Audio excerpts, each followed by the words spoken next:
obrigado pelas palavras aí, pelo convite e pelo prazer de estar compartilhando esta discussão, né, com todos vocês, com a doutora Valdete, que eu sou fã de carteirinha dela, tenho os livros dela, ela sabe disso, né?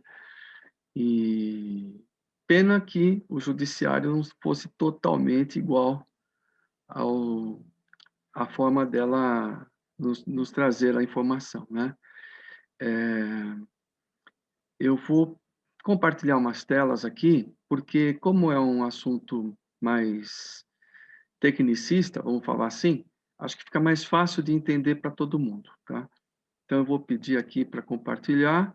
Eu ainda não estou habilitado para colocar a tela. Então, dei aqui a mensagem, né? Então, teria que pedir aí para a Márcia, por favor, de fazer a habilitação para a gente poder compartilhar as telas aqui, nossa. Pode ser, Márcia?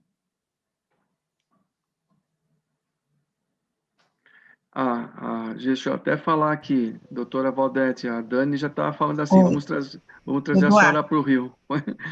Fala, Márcia. Tirar do sul, É, não. eu vou compartilhar aqui. Veja se você consegue agora. Tá, agora sim. Já está aparecendo aí? Sim, já está. Então, vamos lá. Aspectos relevantes, né? O Eduardo, Então, só para falar, não é bairrismo, não, que a doutora está aí, não. Tá? Não é só por bairrismo. É porque ela é fera mesmo, viu? não tem dúvida, né? Então, doutora, a senhora já está convocada aí, a Dani vai levar a senhora para falar lá na CTB do Rio de Janeiro, tá bom? Tá ótimo, vamos lá. Então, Pena tá. que não é presencial ainda, né, Eduardo? É verdade, doutora. Então, aspectos relevantes, na verdade, o nosso seminário de olho na segurança e no ambiente. Então, eu achei interessante trazer a discussão das NRs. Então, quando o Inominável entrou, logo no comecinho, isso daí foi uma matéria vinculada na Rede Globo, né? E ele já anunciou, o governo quer reduzir em 90% as normas de segurança ao trabalho no Brasil, né? E aí nós tivemos uma reunião da comissão tripartite, em que o Rogério Marinho, né, ele já falava a 4 ou 5 de junho, na reunião da CTPP, que a NR busca uma parceria com os empregadores. Acho que é um absurdo escrever isso dentro de uma ata de reunião, mas como eles é que estão mandando, né? E queria desburocratizar e harmonizar. Absurdo. Não tem como harmonizar só para o lado de lá, né? Então, a outra preocupação, e deixou explícito, a questão das aposentadorias especiais. Então, aí veio o secretário e arrematou, acho que foi no último dia da reunião da tripartite, que se não fosse possível revisar em 3 meses, seria arbitrado. Quer dizer, não tem negociação com uma situação dessa, tá? Então, em geral, eu já passei isso daí em outras oportunidades, mas só para rever, né? Nós temos normas regulamentadoras gerais, especiais e setoriais. As setoriais são aquelas que são para cada segmento econômico e tem requisitos específicos, as especiais também têm, e as NR gerais, todos os trabalhadores. Tá? Então, das gerais, nós temos 9. Então, eu coloquei aqui em vermelho aquelas que a gente está muito preocupado, todas são importantes, tá? Mas a NR1, que hoje ainda chama disposições gerais, o CESM tem a NR4, tem a NR3 também, que eu vou fazer alguma informação em cima, a NR5 CIPA, a 7, que cuida dos programas de controle médico e saúde ocupacional, a 9, que é o programa de proteção de riscos ambientais, e ergonomia. Depois, as especiais é devido ao tipo de equipamento que estão envolvidos, né? E as atividades. Então, nós temos, para as especiais, a NR6, que na questão da insalubridade eu participei, até vou falar isso aí para a doutora e para todos, né? Há muito tempo atrás, lá na Fundacentro, em São Paulo, de uma discussão, aí numa das reuniões de grupos tripartites lá, técnicos, né? E cheguei para um representante de uma central e falei, pô, você está toda vez lá em Brasília, por que que vocês não constroem uma NR para proteção coletiva? Por que só a NR6? Né? Se a gente está aqui em um sistema de coletivo, por que... Mas desde sempre, doutora, desde a inauguração das NRs, eu sou mais antigo, né?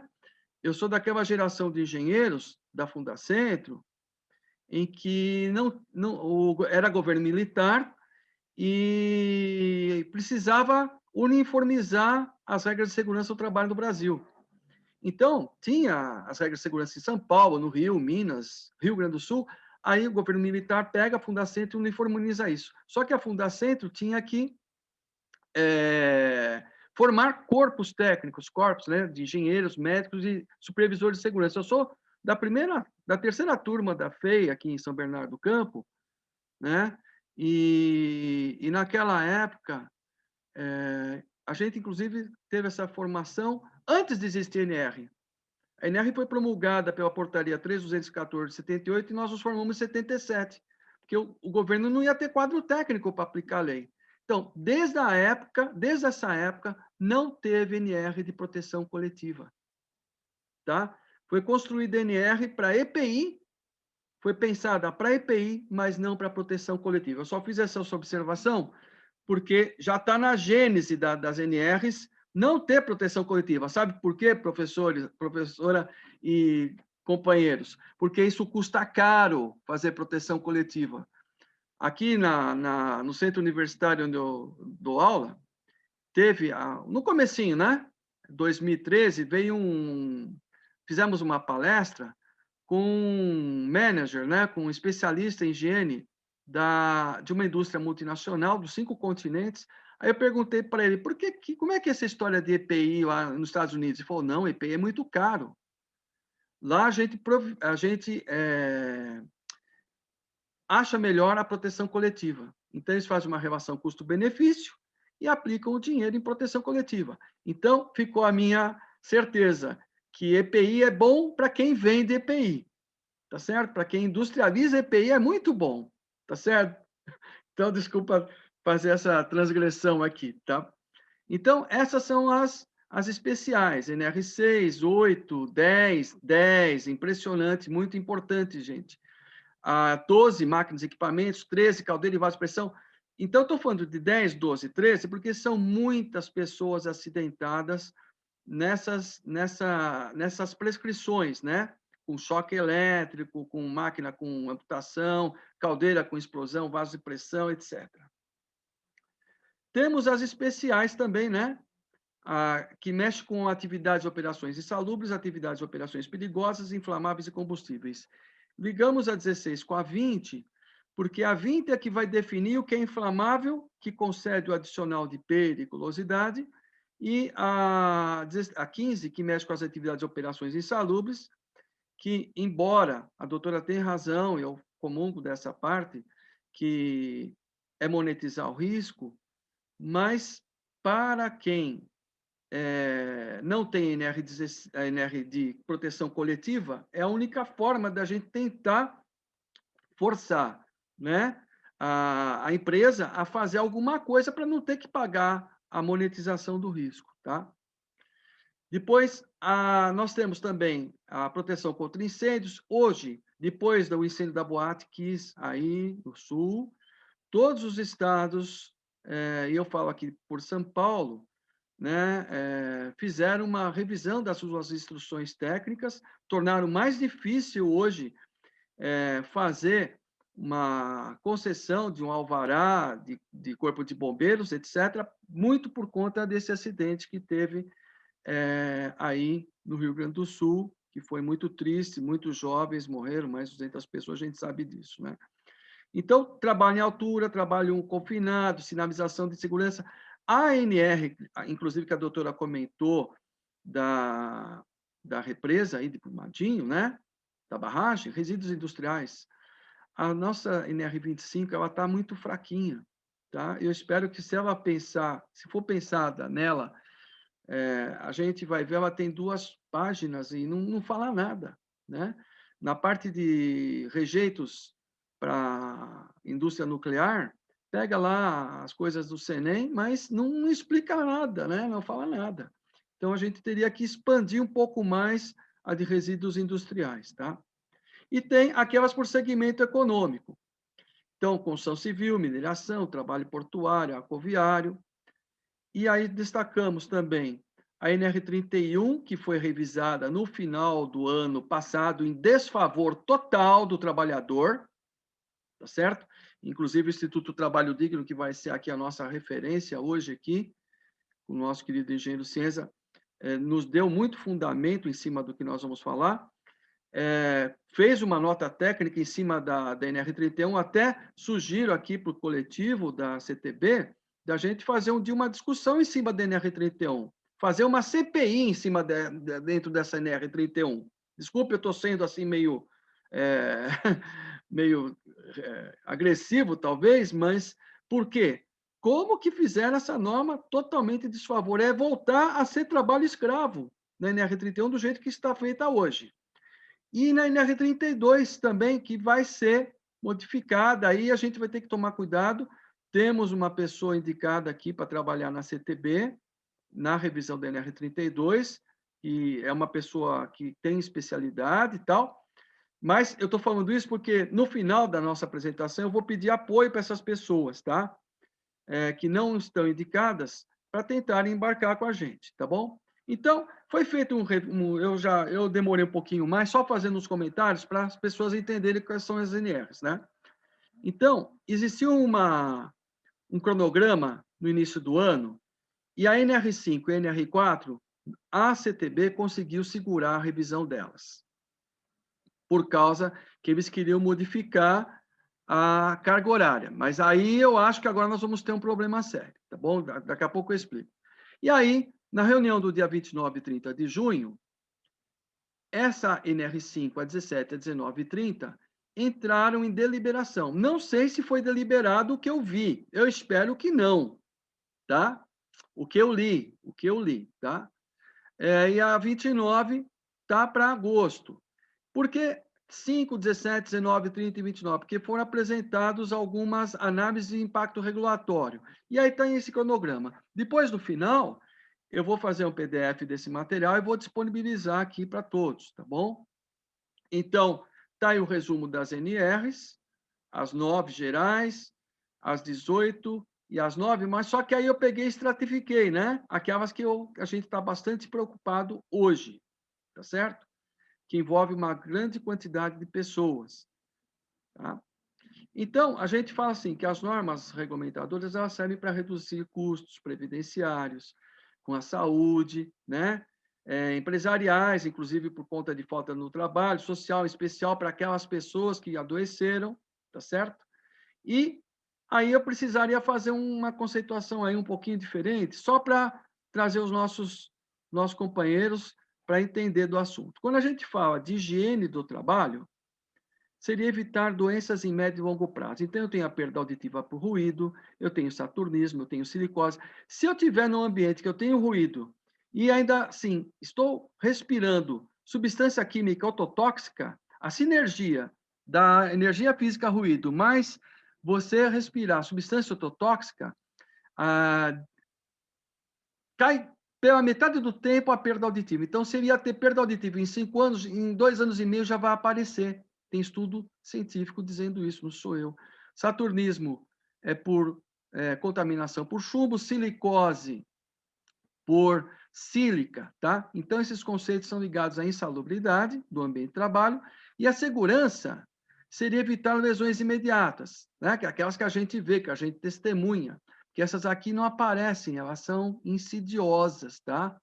A questão da insalubridade. Então, fratura, queimadura, choque elétrico, a gente vê, a gente testemunha. Isso está ligado com a questão de periculosidade mais acidentes do trabalho.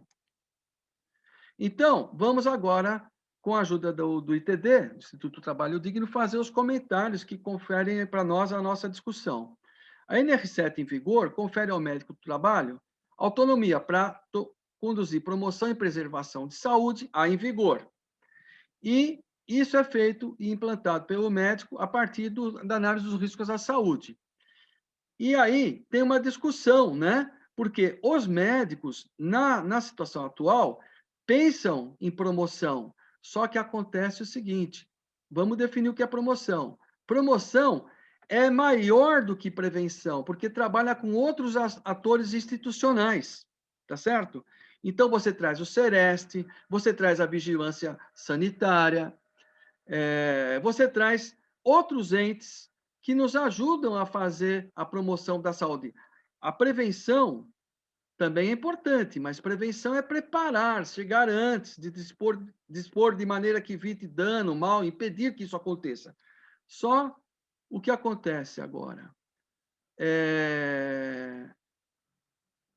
O médico ele está sendo recortado, vamos falar assim.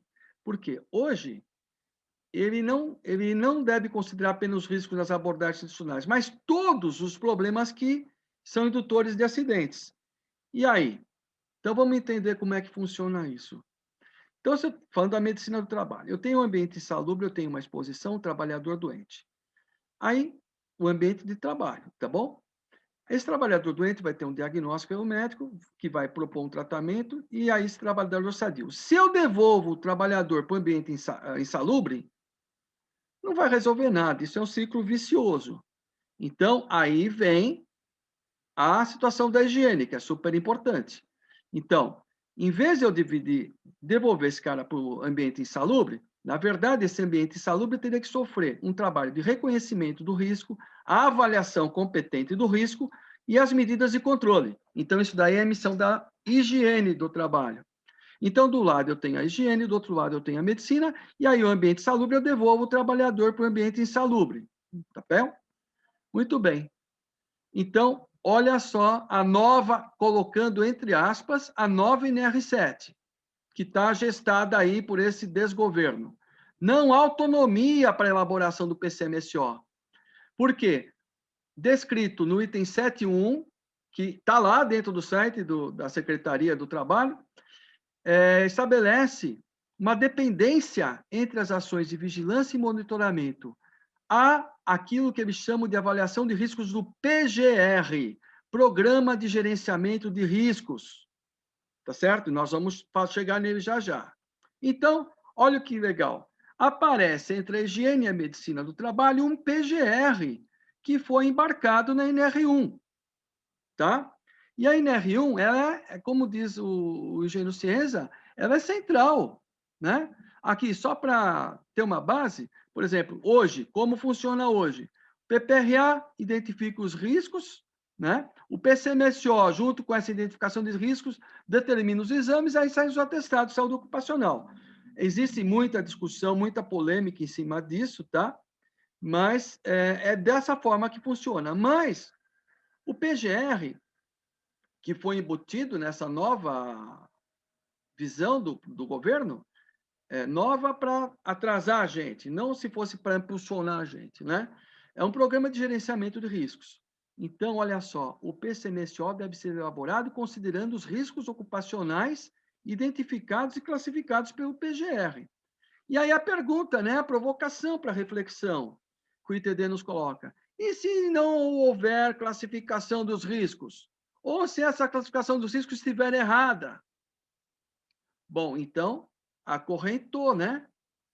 A nova NR1 acorrentou, tanto no NR7 quanto na NR9, uma dependência.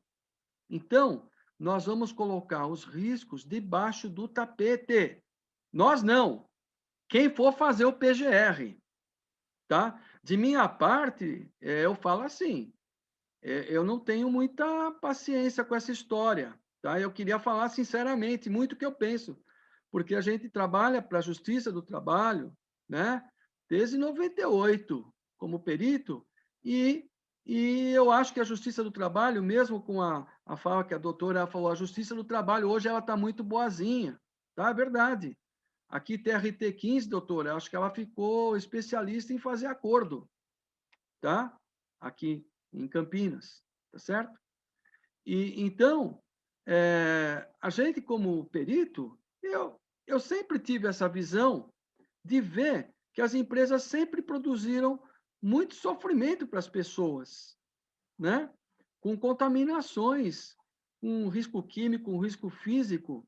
Só que agora, o que acontece?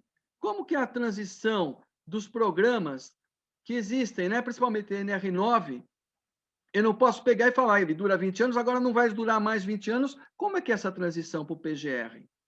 Será que esses especialistas do PGR vão saber fazer isso? Ou vão fazer de acordo com a encomenda? Tá? Então, estamos acorrentados. Então, hoje, em vigor, agente físico e biológico, eu vou medir a intensidade do risco. Agente químico, eu vou avaliar a concentração. Então, os nossos fundamentos são esses. Nós temos uma exposição ao risco, nós temos uma tecnologia que gera o risco. Quem são os fundamentos legais? As normas regulamentadoras que estão sendo desmontadas. Então, agora passando para a NR9, a nova NR9. Trata dos riscos que são estressores em ambiente de trabalho. E quais são os retrocessos que nós estamos trazendo, né, no olhar do ITD, e que eu concordo plenamente.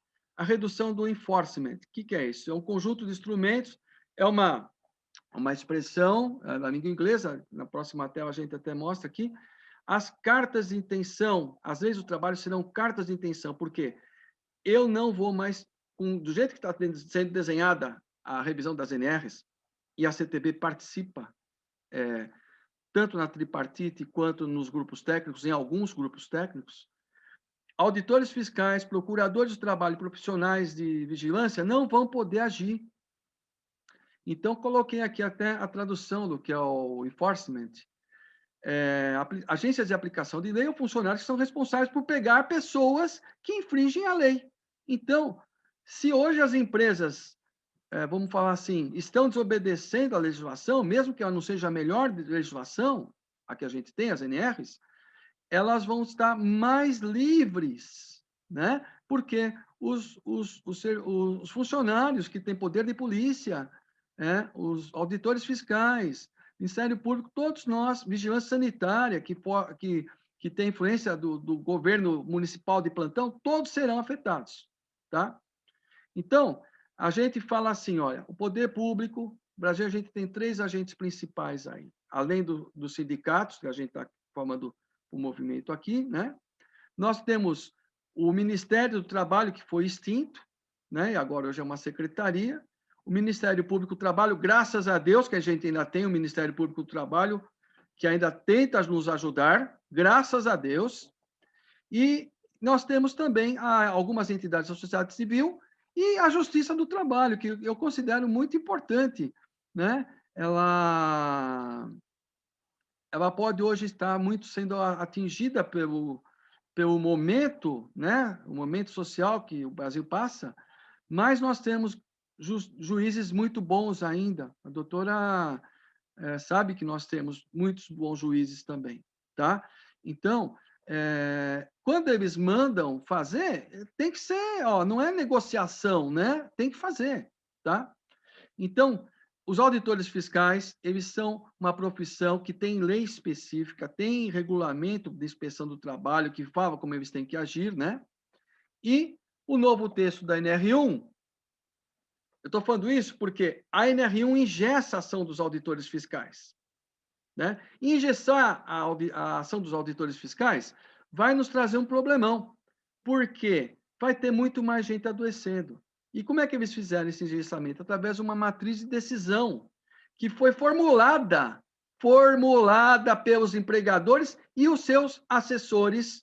Eu devia ter colocado uns cifrões aí nos assessores, mas vocês já entendem, né? Contratados a peso de ouro para fazer o que eles querem. Em suma, o novo texto da NR1, da NR9 deixa de impor obrigações para o controle dos riscos ambientais, repassando tudo para o GRO. Então, agentes físicos, químicos e biológicos são questões da insalubridade, que remetem ao adicional de insalubridade.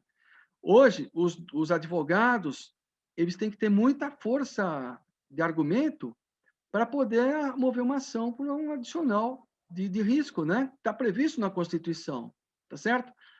Porque vai estar sendo, esse adicional vai estar sendo, vamos dizer, está sendo reduzido, não dentro da Carta Magna, mas reduzido dentro do PGR aqui, tá?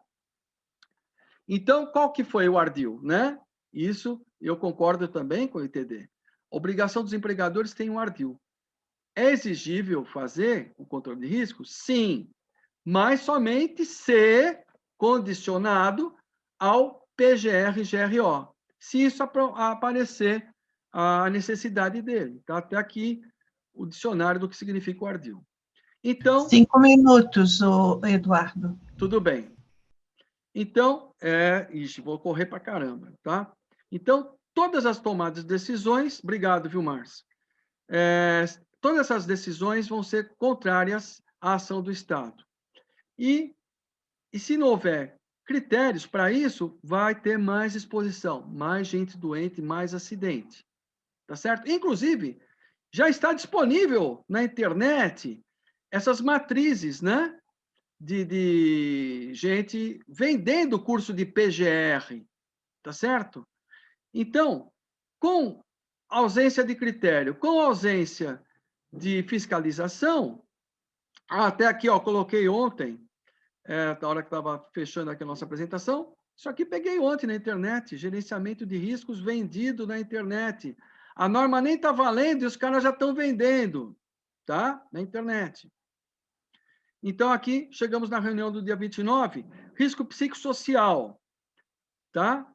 Que mexe bastante com Revolução 4.0. Risco psicossocial tem interface com o PGR? Será que isso é possível? Isso é uma pergunta que eu faço. Então, olha, nós temos o grupo técnico, nós temos o temático e temos a TPP. A discussão começa no grupo técnico. Quando a coisa é meio complicada, a gente tem no grupo técnico de estudo. Então, nós temos aqui, hoje, no grupo técnico de estudo do risco psicossocial, a nossa querida Dani, e a gente também está participando.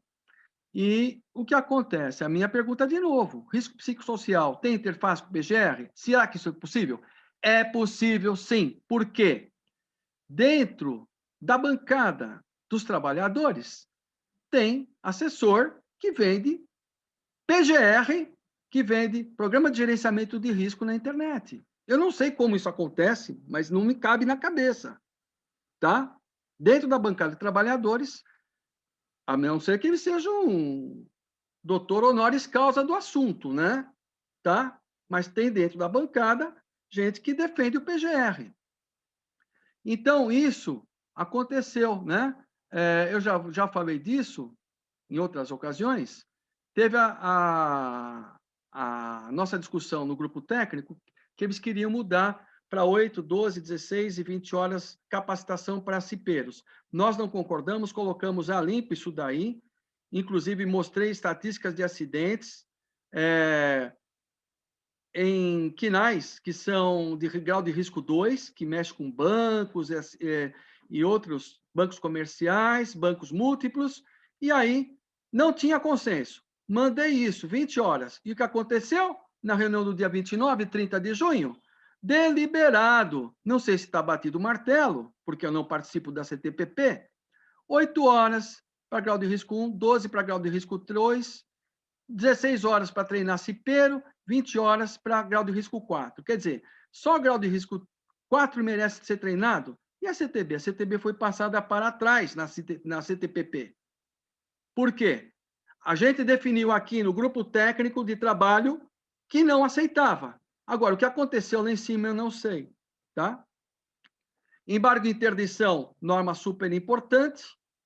E você colocar matriz de risco para decisão vai trazer uma ação disruptiva no trabalho dos auditores fiscais. Mesmo porque existe base legal para a ação deles, tá? Se eu falar do SESMIT, o SESMIT, que está sendo gestado, também tem indicação para o PGR, tá certo? E a NR1, com o novo texto, embarca o PGR. Então, só para fechar, mais um pouquinho, Márcia, estou quase fechando.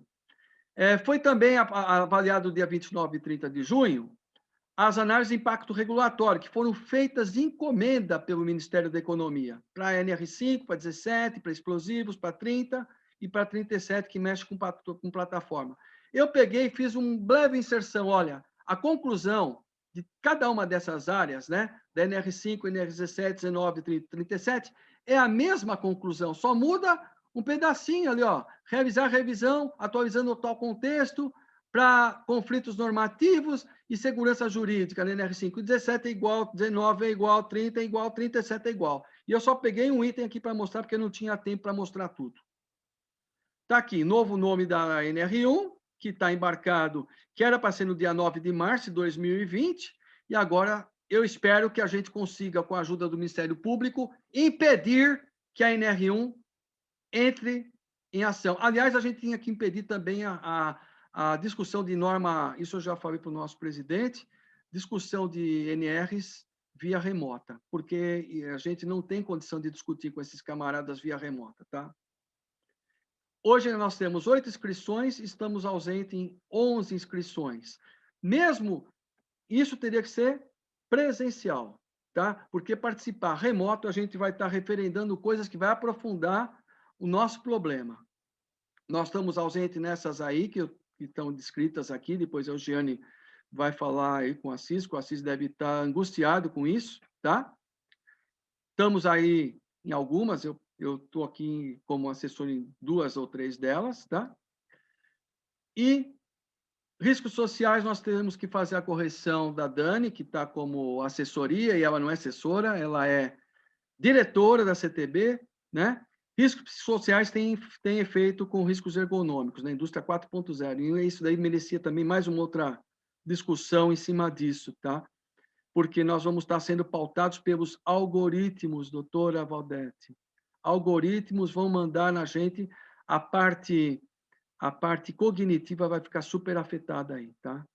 Então, com SESMIT terceirizado, que eles querem, com uma CIPA de papel, com proposta de redução de capacitação, e essa nova NR1 com PGR, então, nós estamos com sindicatos sem suporte financeiro, de um lado.